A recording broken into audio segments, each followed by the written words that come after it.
You know, have you ever stopped to think about how we work? I mean, who decides the right way to do a job? Well, believe it or not, a single piece of land in Massachusetts holds this incredible story about that very question. It's a story packed with stopwatches, strikes, and a battle over what work even is. A battle that, honestly, we're still feeling today. Let's dig in. It really all boils down to this one quote. A skilled machinist at the Watertown Arsenal said that the new system demanded they leave our brains at the door. Just imagine that for a second. Being told your skill, your experience, everything you've learned, it's not wanted here. That one sentence just perfectly captures the anger at the heart of this whole thing. And this wasn't some abstract philosophical debate. No, this was a literal fight over time itself. We're talking about seconds on a stopwatch.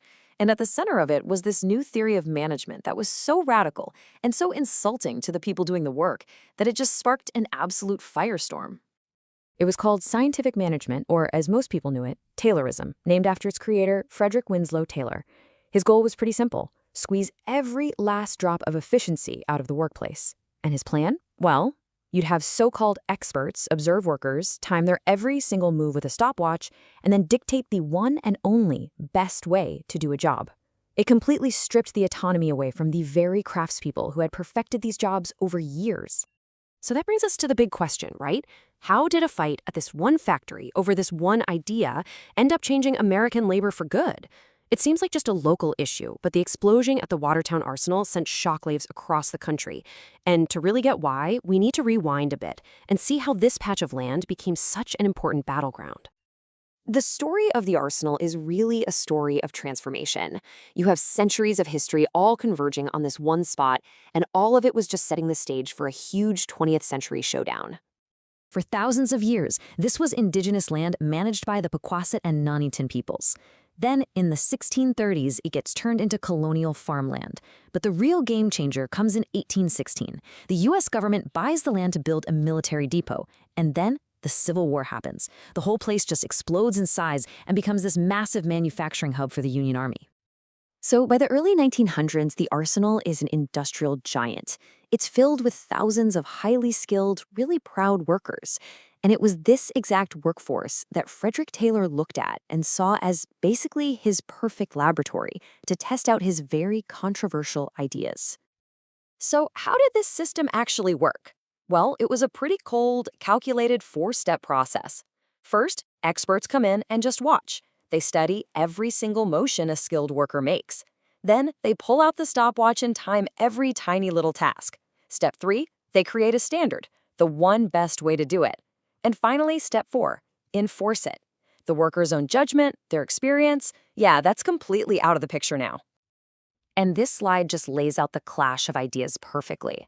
On one side, you have the traditional skilled craftsmen. Their work is defined by autonomy, by expertise, by a real sense of pride. On the other side, you've got the tailorized worker, who's been reduced to just repetition.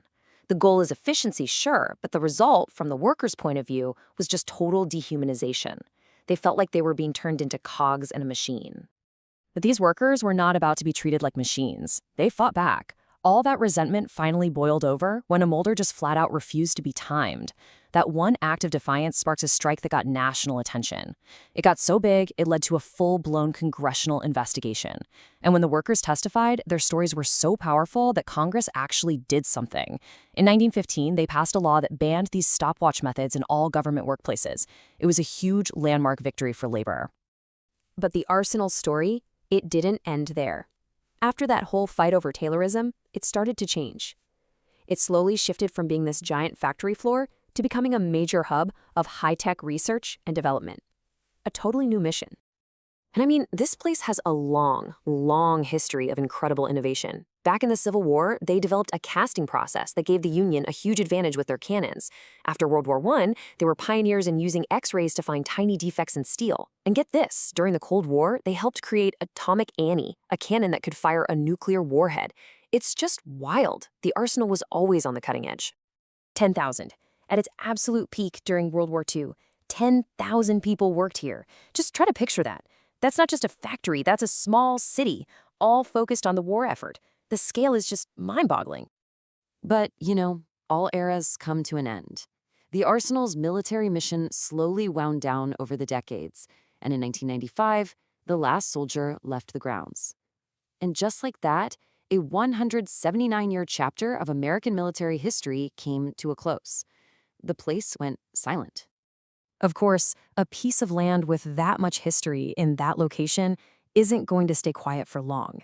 Its most recent transformation is this fascinating story of urban renewal, where the past wasn't just torn down, but sort of rebranded for a whole new economy. Today, the place is called Arsenal Yards, and it is a world away from what it used to be. Those old factory buildings now hold more than 400,000 square feet of state-of-the-art lab space for biotech companies. There are over 50 shops and restaurants and hundreds of luxury apartments. The engine of war has completely transformed into an engine for the knowledge economy. Which really brings us full circle, doesn't it? 100 years ago, this land was ground zero for a fight about industrial efficiency and the very humanity of the worker. Today, it's a hub for scientific innovation and startups. This one spot has always somehow been at the very center of the American conversation about the future of work. So the only question left is, what debate will it host next?